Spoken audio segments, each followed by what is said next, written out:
The way Mark and I met could have been ripped straight from a rom-com, a chance encounter at a mutual friend's barbecue, complete with spilled drinks and awkward apologies. He was charming, with a quick wit that had me laughing despite myself. Before I knew it, we were inseparable, our love story unfolding with an ease that felt like destiny. Our wedding was a dream, a simple yet heartfelt ceremony surrounded by those we loved. Mark, with his career and finances on the rise, was the picture of success. His insistence on a prenuptial agreement was just another part of our planning, a practical step, he said, given our differing financial situations. I didn't mind. My love for him wasn't measured in dollars and cents. Carol, Mark's mother, was a tougher nut to crack. She looked at me like I was an unwelcome guest, her coldness stark against the warmth Mark and I shared. But love has a way of making you overlook the small stuff, and I was too happy to let her disapproval dampen my spirits. Even when we faced the heartbreaking news of Mark's infertility, my love didn't falter. If anything, it deepened. I threw myself into making our house a home, filling it with warmth and love, buying appliances and furniture with my own savings to create a cozy nest for us. But as the years passed, the warmth between us cooled, replaced by a chill I couldn't shake. Mark's demands grew, his once loving requests turning into cold commands. "Make sure breakfast is on the table before I leave, Jenna," he'd say, his voice void of the affection that used to lace his every word. And dinner? It had to be fresh, no matter how late I worked, as if my job at the Department of Health and Human Services was just a hobby compared to his high-flying career. I'd wake before dawn, bleary-eyed but determined to cook his breakfast. Then, after a long day's work, I'd rush home, racing against the clock to whip up a gourmet meal that might bring back the husband I once knew. But it was never enough. He took my efforts for granted, never once uttering a thank you, only reminding me that I should be grateful for the roof over my head, his roof. Our conversations, once filled with laughter and shared dreams, now were battlegrounds, his words cutting deeper each time. "This is my house, Jenna, don't forget that." He'd snap whenever I dared to suggest anything might be amiss. Each day, as I moved through our home, touching the pieces of our life I'd built with love and care, a thought began to take root in my mind. What if I were alone? The idea, once unthinkable, now felt like a bomb. My love for Mark had been replaced by a weary resignation, worn down by his indifference and coldness. One evening, as I sat at the kitchen table staring at the empty chair across from me, the realization hit me hard. I no longer recognized the man I had married, nor did I see the woman I had become in his reflection. The love that had once been my guiding light had faded, leaving behind a longing for peace, for a life where my efforts were seen, my presence valued. As I turned off the lights and headed to bed, the silence of the house a stark reminder of the distance between us, I couldn't help but wonder, would I be better off alone? The thought was a whisper in the dark, a question I wasn't quite ready to answer. But with each passing day, the whisper grew louder, a call to find myself again, to reclaim the life and love I deserved. Lately, it's like I'm living with a stranger, not the man I married. Mark's been on my case for everything. The house not being spotless, the dinners being too repetitive. It's like nothing I do is ever enough.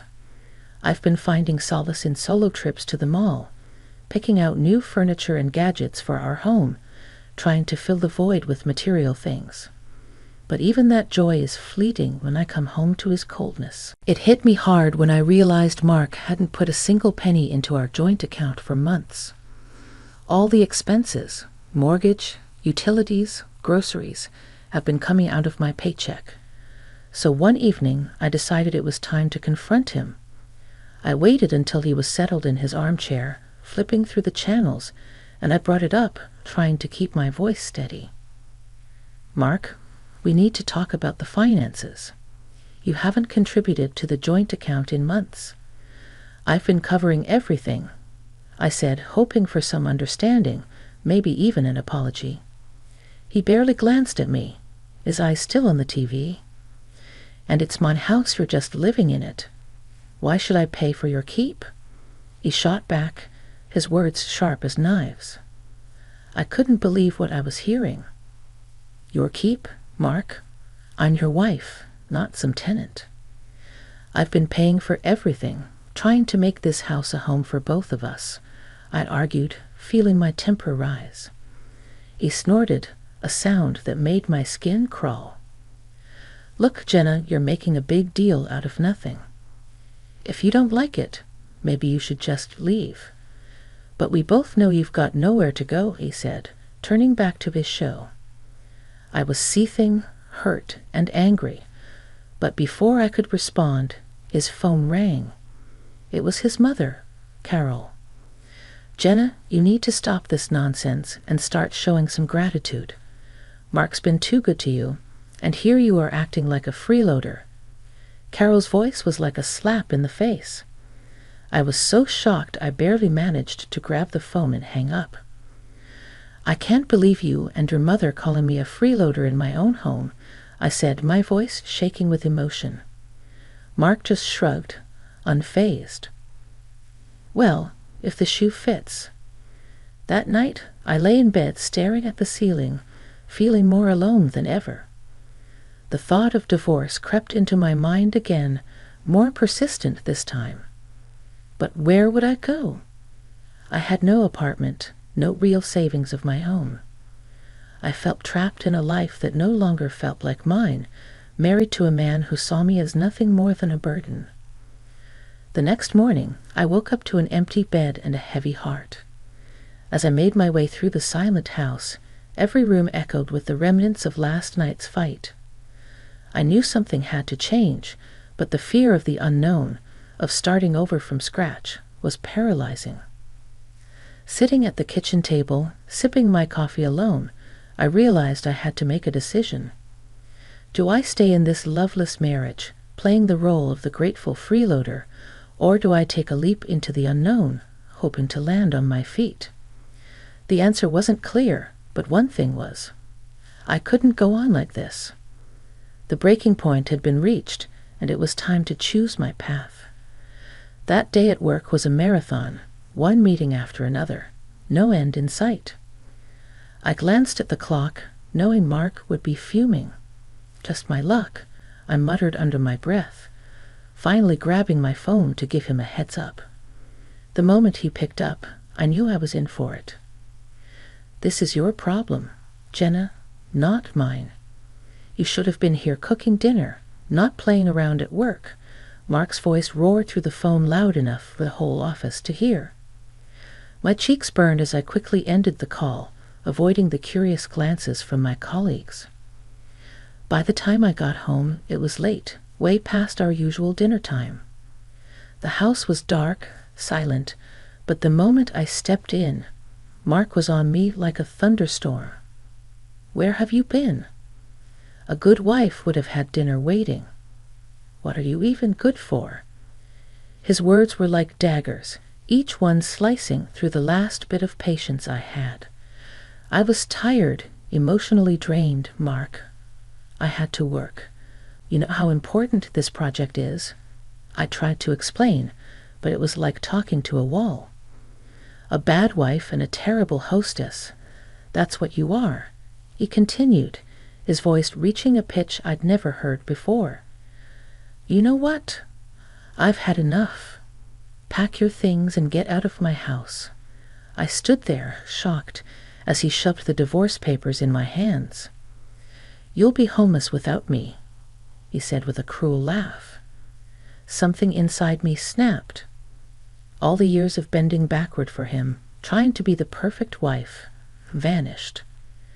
Living in a shelter would be better than enduring one more day with you, I shot back, my voice steadier than I felt. Without another word, I signed the papers, my hand not shaking even a bit. I packed my things into a suitcase, the weight of my decision settling in as I looked around the house, our house. It no longer felt like home. It was just a building filled with broken promises and shattered dreams.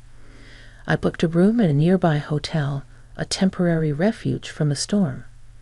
Lying in the unfamiliar bed, I realized this was the first night in years I didn't have to worry about what Mark wanted for dinner or if the house was clean to his standards.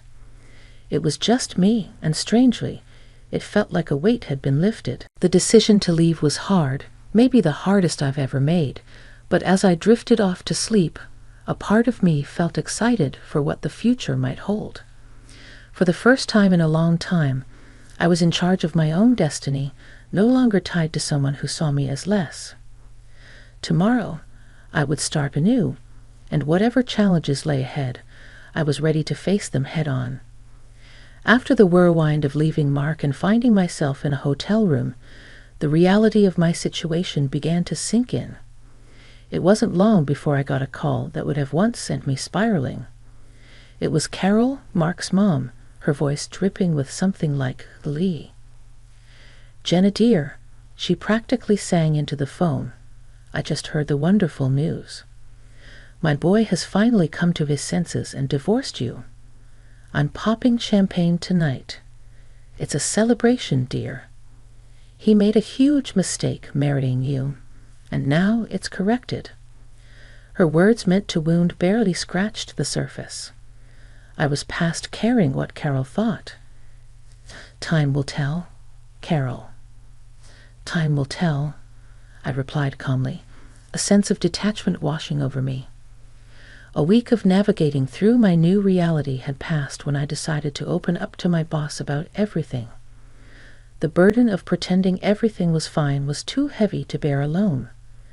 I expected sympathy, maybe some understanding, but what I got was a lifeline.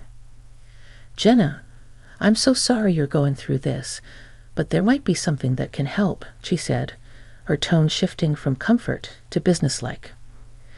"There's a municipal housing program designed for situations like yours. It offers affordable housing solutions to those in need. I think you should apply. I'll help you."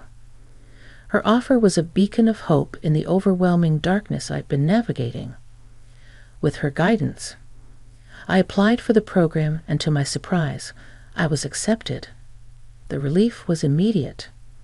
It was like I could finally breathe again. Now I'm renting a small apartment. Modest, but mine. It's quiet, peaceful. A stark contrast to the life I left behind. There's no need to tiptoe around in the mornings. No ungrateful husband to cook for or clean up after. It's just me. And it feels liberating.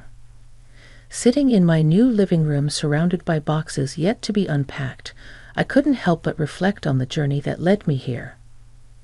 It's been tough, filled with moments of doubt and fear, but also moments of unexpected kindness and newfound strength. For the first time in a long time, I'm excited about the future. I've got a blank canvas in front of me, and I'm ready to start painting a new life. One where my happiness doesn't depend on anyone else. It's a new beginning, and I'm here for it. Ready to see where this next chapter takes me. It had been a quiet few months since I started over, finding peace in the simple routines of my new life. Then one afternoon, as I was enjoying a rare moment of calm, my phone erupted into a cacophony of rings. The screen flashed a name I hadn't seen in ages. Carol, my ex-mother-in-law. My heart sank. Why now? Bracing myself, I answered. "Hello, Jenna. You need to come back to Mark this instant." Carol's voice screeched through the speaker, so loud I had to pull the phone away from my ear. I sighed. "Carol, why would I ever do that?" The question was rhetorical, more for myself than for her. "Because he's in trouble, that's why. That fool of a son of mine bought shares years back, took out loans, and now he's up to his neck in debt. It's a disaster, and you need to help him sort it out." Her voice was a mix of anger and desperation. I couldn't help but laugh. not out of amusement, but sheer disbelief. Help him, Carol. Do you remember the prenup? The one Mark was so eager to have. It says clearly that I'm not responsible for his debts. And let's not forget, we're divorced. His financial mess isn't my problem. There was a sharp intake of breath on the other end. Ungrateful girl. After everything we've done for you, you're just going to abandon him. Her tone was accusatory, as if I had committed a grave sin. Everything you've done, Carol. Let's be clear. The only thing you and Mark ever did was make my life miserable. And as for abandoning him, remember, he kicked me out. He made it clear I was no longer welcome in his life or his house, I retorted, my patience wearing thin. You'll regret this, Jenna. You think you're better off without him, but you're making a huge mistake, she spat out, her voice venomous. I took a deep breath, finding a calm I didn't know I had. Carol, I've spent too much of my life living in regret and fear because of you and Mark. I'm done. Mark's debts are his own doing. It's time he learns to deal with his own mess. I'm moving on with my life. Goodbye, Carol. With that, I ended the call, a sense of finality washing over me. I had expected to feel shaken, upset, maybe even guilty. But all I felt was relief. Standing up to Carol, making it clear that I was no longer part of their twisted family drama, felt like shedding a weight I'd been carrying for too long. Sitting back down, I let out a long breath I hadn't realized I'd been holding. The conversation with Carol, as unpleasant as it was, served as a stark reminder of how far I'd come. I had fought hard for my independence, my peace, and no amount of guilt-tripping could drag me back into that chaos. For the first time in what felt like forever, I felt truly free. Free from the expectations, the criticisms, the endless cycle of trying to please people who would never see my worth. I had found my strength, my voice, and I wasn't going to let anyone take that away from me again. As I looked around my small apartment, a sense of pride filled me. This was my space, my sanctuary, and my new beginning. I had survived the storm and come out stronger on the other side. And no call, no matter how unexpected or unwelcome, could change that. The next morning, I woke up with a resolve as clear as day. It was time to reclaim what was mine. I rummaged through my files until I found the receipts for all the items I had poured my money into over the years. The sleek dishwasher that made Mark's life easier, the washing machine we picked out together, though, let's be honest, I paid for, and the high-end coffee machine that became the centerpiece of many of his mornings. It wasn't just about the money. It was about the principle, about not letting my contributions be erased and taken for granted any longer. With a moving truck booked and a couple of strong helpers at my side, I went back to the house that was no longer a home. The door opened to an eerie silence, a stark contrast to the chaos of emotion swirling inside me. As the workers started loading up the truck, I couldn't help but feel a mix of satisfaction and sadness. Each piece of furniture, each appliance had a story, a memory attached to it. But as they say, you can't cling to the past if you want to move forward. Just as we were finishing up, my phone rang. I knew without looking who it was. Mark's name flashed on the screen, his call as predictable as it was unwanted. I answered, bracing myself for the storm. "Where the hell is all my stuff?" he bellowed, skipping any pretense of a greeting. "Your stuff?" I couldn't help the incredulous laugh that escaped me. "You mean the things I bought with my money? I've taken them back, Mark, according to our prenup. I have every right to." His curses and insults flew fast and furious, a torrent of anger that once would have cowed me but not anymore. "Listen, Mark," I cut in, my voice steady. "I wish you the best, truly, but this is where our paths diverge for good." And with that, I hung up and blocked his number, a symbolic gesture of cutting the final tie that bound me to a life that no longer served me. As the moving truck drove away, my heart felt lighter than it had in years. This wasn't just about reclaiming my possessions. It was about reclaiming my life, my independence, and my self-worth. I knew there would be challenges ahead, but for the first time in a long time, I felt ready to face them head-on my own terms. 6 months down the line, life had taken a turn I hardly dared dream of. I'd snagged myself a cozy apartment in a neat part of town, all thanks to a social program my boss ticked me off about. The deal was sweet, a manageable down payment with tiny payments stretching out over the years. For the first time, I wasn't just scraping by. I had a bit of wiggle room in my budget, enough to spoil myself without worrying about anyone else's needs or wants. The day I got the keys to my place, I remember stepping through the door, the sense of ownership washing over me. It was a blank canvas, and for the first time in forever, I could paint my life exactly how I wanted. No compromises, no sacrifices, just me. I treated myself to some paints and canvases and tapped into the girl I used to be, the one who found joy in splashing watercolors around, lost in the flow of her own creativity. I even painted a self-portrait, something I'd never have dared do before. Staring at my work, I saw a woman who'd weathered storms and come out stronger, a woman who didn't need anyone else to define her worth. And then there's Max, my little bundle of joy. A scrappy little dog with eyes too big for his face and a heart just as oversized. Adopting him felt like the final piece of my new life clicking into place. We've become a team, exploring the neighborhood, making the apartment our home. One evening as Max and I were curled up on the couch, my phone buzzed. It was a text from a friend I hadn't seen since the divorce. "Heard you're doing well. Coffee sometime?" I smiled, typing out a reply. "Yeah, like's good. Coffee sounds great, my place actually. I've got some art to show off." Looking around my little apartment, my sanctuary, it's funny how life works out. Once I thought I needed a husband, a big house, and a certain lifestyle to be happy. Now I've got a small apartment, a dog, and my art, and I've never felt more fulfilled. "Max, buddy," I said, scratching behind his ears. "We're doing just fine on our own, aren't we?" He barked in agreement, and I laughed, feeling a surge of gratitude for my independence, for the struggle that brought me here, and for the simple joys that filled my days. Now, this was happiness unfiltered and undiluted, and it was all mine.